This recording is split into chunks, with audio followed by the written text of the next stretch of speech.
कानून व्यवस्था में जीरो टॉलरेंस देख लिया और भ्रष्टाचार का तो पूछो मत। पहले तो अधिकारी 2000 रुपए मांग लेते थे, इस सरकार ने 2000 रुपए बंद कर दिए। अब वो 500 के रुपए ज्यादा मांग रहे हैं। कोई तहसील थाना नहीं बचा है जहां पर भ्रष्टाचार न बढ़ गया हो। जो सरकार ये कहती हो पहले दिन से कि हम गड्ढा मुक्त करेंगे सड़क, बताओ कौन सी सड़क है जिसमें गड्ढे नहीं हैं।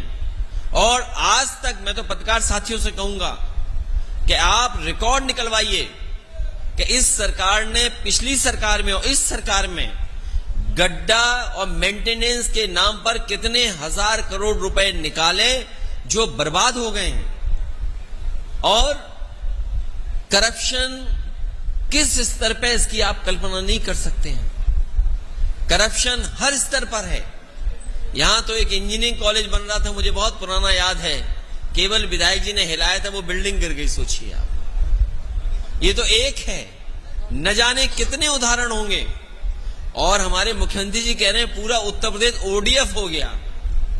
ओडीएफ का मतलब है कि सुबह सुबह कोई भी आम आदमी खेत में डब्बा लेकर के नहीं जा रहा है। प्रतापगढ़ के लोगों, अगर यूपी ओडीएफ हुआ है तो आप भी ओडीएफ में शामिल होंगे।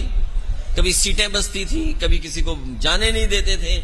आज बताओ कितने शौचालय चल रहे होंगे आपके यहां, बता दो हमें। अगर एक भी शौचालय चल रहा हो। और हमारे समाजवादियों के समर्थक प्रधानों पे जांच के बाद जांच, फिर जांच। लखनऊ में तो बड़े बड़े आयोजन हुए थे,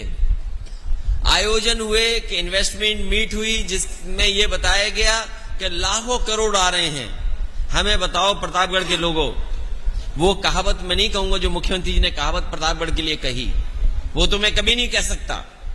लेकिन अगर एक भी कारखाना इंडस्ट्री लगी हो तो बता दो। समाजवादियों के समय पर जो सब स्टेशन बने थे, मुझे याद है, यहां की राजनीति को मैं समझता हूं।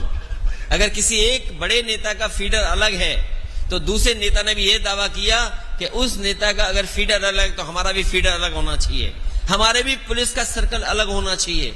मैंने सबका स्वीकार किया, चाहे मुझे फीडर अलग करना पड़ा, चाहे मुझे सब स्टेशन ज्यादा देने पड़े हों, चाहे इंजीनियरिंग कॉलेज देना पड़ा हो, चाहे सड़क दोबारा बनानी पड़ी हो, पुल देना पड़ा हो। और एक बार तो ऐसा कंपटीशन हो गया कि अगर एक ने ट्रॉमा सेंटर मांगा तो दूसरे ने कहा कि हमारे यहां भी ट्रैफिक तेज एक्सीडेंट होते हैं, तो हमने उनके कहने से भी ट्रॉमा सेंटर दे दिया। तीसरे आए हमारे साथ थे, उन्होंने कहा कि हमें भी ट्रॉमा सेंटर चाहिए, हमने उन्हें भी ट्रॉमा सेंटर दे दिया। बताओ, आप लोग यहाँ के जिम्मेदार पत्रकार साथी हैं, जो ट्रॉमा सेंटर समाजवादियों ने दिए थे, क्या एक भी ट्रॉमा सेंटर चल रहा है जहां पर गरीब का इलाज हो पा रहा हो? एक भी चल रहा हो तो बता दो। और ये जो जितने जिला अस्पताल हैं या पीएससी सीएससी हैं, गरीब इलाज कराने नहीं जा सकता है। आयुष्मान का सपना दिखा रहे हैं, लेकिन किसी भी गरीब को सरकारी अस्पताल में इलाज नहीं मिल पा रहा है। गरीब के लिए अगर सरकार ने एक भी अस्पताल बनाया हो तो बताओ। समाजवादियों ने तो एम्बुलेंस दी गांव में मदद के लिए, ये वही एम्बुलेंस है जो समाजवादियों ने शुरू की थी। ये जो पुलिस को गाड़ियां आपको दिखाई दे रही हैं जो 100 की 112 हो गई, ये भी समाजवादियों की देन है। नई चीज देखी प्रतापगढ़ में। हालांकि शहर में मुझे एक कोने से दूसरे कोने में बहुत से अपने समाजवादी साथियों के घर जाने का मौका मिला मुझे। ये नई ट्रैफिक व्यवस्था पता नहीं किसके हाथ में दे दी है सरकार ने।